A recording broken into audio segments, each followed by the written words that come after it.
2023 a très bien commencé avec le BU Open, Gauthier Onclin, les qualifs à l'Australian Open, et puis un peu plus compliqué.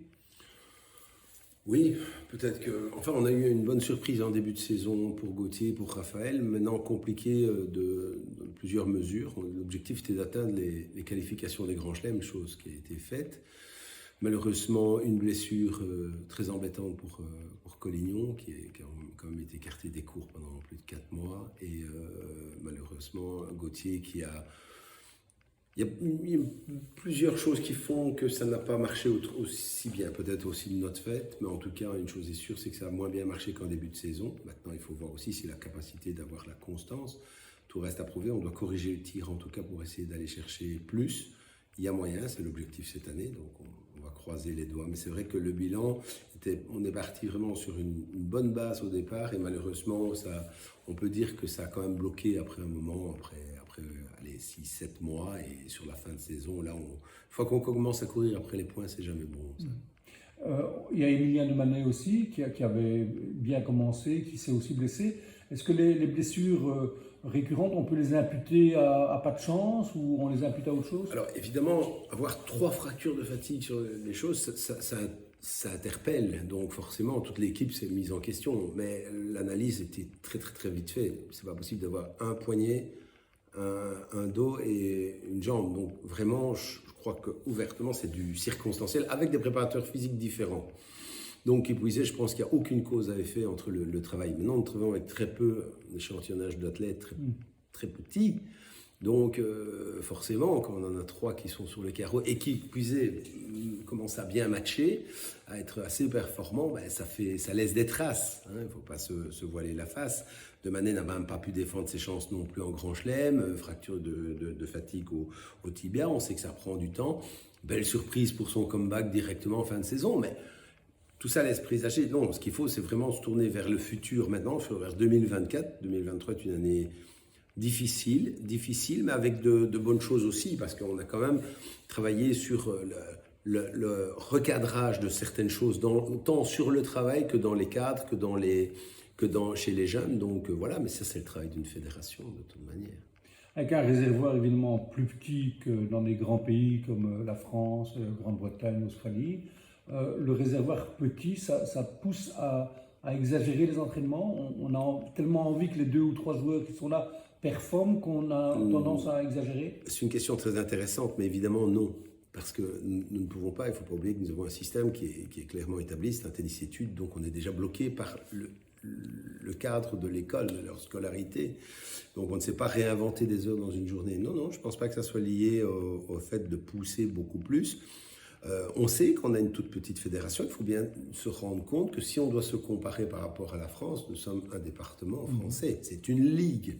Je pense qu'ils ont, si je ne m'abuse, je crois qu'ils en ont 12 ligues, à vérifier, je ne suis pas du tout sûr. Mais donc, c'est vraiment minuscule. Non, ce qu'il y a, c'est que nous ne sommes pas au stade où nous pouvons nous permettre de dire que nous sélectionnons des joueurs, nous recherchons des qualités chez certains joueurs. Là où les Français, les Anglais, les Australiens, tout, sélectionnent dans un vivier de joueurs beaucoup plus important. Mais ça, c'est pas nouveau. Ça a toujours été de cette façon-là. Je pense qu'on doit avoir un outil performant dans la taille humaine, donc dans les compétences humaines, préparateur physique, entraîneur de tennis, dans les sélections, pour être vraiment présent le jour où un tout gros talent arrive. Donc, ça ne veut pas dire qu'on n'a pas de talent. Ça veut dire que nos talents ici, on doit essayer d'exploiter au maximum leurs qualités. On doit les former très jeunes. On est obligé de les rentrer très très jeunes pour faire le travail, pour les aider. C'est pas qu'on ne puisse pas le faire à l'extérieur non plus. C'est que c'est invivable pour les parents de courir aux entraînements, aux préparations physiques, l'encadrement en tournoi, tout ça. C'est pour ça que le centre existe. C'est pour essayer de permettre d'améliorer la qualité de la vie. En fait, on ne travaille pas pour nous-mêmes, nous travaillons pour l'ensemble du système, pour tous les clubs, pour les joueurs, pour essayer d'améliorer considérablement leur qualité de vie, d'avoir les compétences pour les encadrer régulièrement, pour pouvoir les accompagner en tournoi, les suivre en tournoi. C'est tout ce travail qui est fait depuis 30 ans. Et donc, voilà, je pense qu'on aura de bonnes surprises, mais nous n'avons pas un vivier de joueurs, je me répète, un vivier de joueurs très très grand, qui plus est en plus maintenant, nous devons absolument faire quelque chose pour le tennis féminin, c'est indispensable, c'est le rôle d'une fédération, on n'est pas là pour s'occuper que de ceux, si on a un problème avec les filles, on doit travailler pour améliorer la chose. Alors, on a vu aussi quelques joueurs quitter soit le centre, soit la Belgique pour aller à l'UNIF aux États-Unis. C'est une bonne chose, c'est décevant. On voit le ratio, on voit maintenant Gilles Arnaud au Bailly qui va partir dans quelques jours. C'est décevant pour un entraîneur ou un directeur technique? Alors, j'imagine émotionnellement qu'il y a toujours une déception de voir quelqu'un partir, ça c'est certain. Maintenant, ça c'est l'émotion. Moi, je suis un rationnel et je pense que c'est compréhensible aussi. Chaque joueur n'a pas beaucoup de possibilités. Il faut faire des choix. Et on le sait, nous n'avons pas, et c'est tant mieux pour la société encore, une culture de marche ou crève. Ça n'existe pas ici. Ce n'est pas un ascenseur social de faire du sport nécessairement. On développe les qualités et on essaye. On n'a pas un gros vivier, on l'a dit, donc c'est pour marche ou crève. On ne va pas entraîner 25 joueurs et puis tant pis, on a 2 qui seront sur la rue, un en chaise roulante, un qui sera alcoolique, un qui n'aura rien. On essaye de prendre un échantillonnage d'enfants qui viennent de très bons milieux. Donc pour eux, l'éducation est importante. Donc il y a un projet de vie, il y a l'école qui est très importante également. Donc on doit parvenir à tirer la quintessence de leur potentiel, être efficace d'un point de vue tennis, tout en leur gardant aussi des perspectives dans le cas où, on le sait, il n'y en a pas beaucoup qui vont émerger, pas beaucoup qui vont réussir, au cas où on ne réussit pas dans le tennis. Donc on doit garder cette...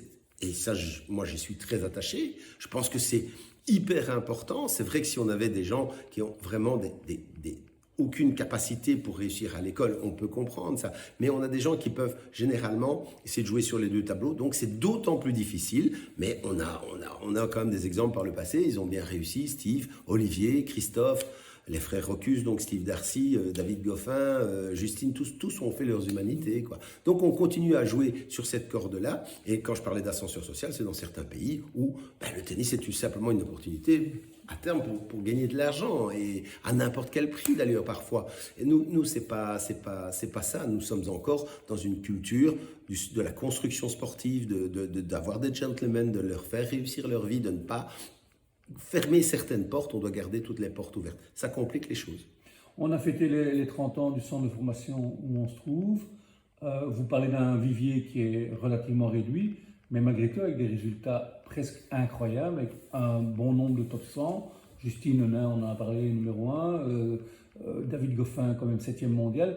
Donc le vivier est relativement faible par rapport à d'autres pays, mais les résultats sont plutôt bons. Alors, si on doit analyser le passé, puisqu'on dit, voilà, notre force a été que lorsqu'on n'a pas beaucoup de gens, on doit continuer à travailler longtemps avec eux. On doit avoir une zone de tolérance beaucoup plus importante. On doit toujours négocier.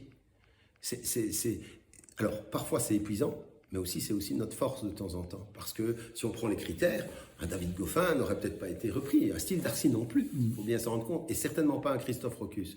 Alors que ce sont des gens qui ont... Donc je pense que ce système, il est bon. Ce système, je le répète, il doit être performant, on doit le garder. Pourquoi ? Parce qu'il a fait ses preuves avec des grands talents annoncés, Olivier Rocus, Justine Henin, mais aussi des gens pas annoncés, Goffin, Darcy, Christophe Rocus et tout. Donc on doit continuer à avoir un outil performant. Et c'est avec des joueurs qui ne vont peut-être pas émerger, ce sont tous des bons joueurs.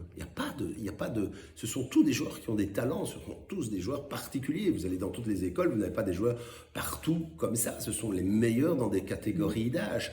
Et là, on doit être très près, s'il y en a un qui doit émerger, ou si un gros talent arrive, pour être au rendez-vous, pour pouvoir l'encadrer et l'amener le plus haut possible. Donc c'est vraiment un travail de longue haleine et c'est un outil, c'est une philosophie de travail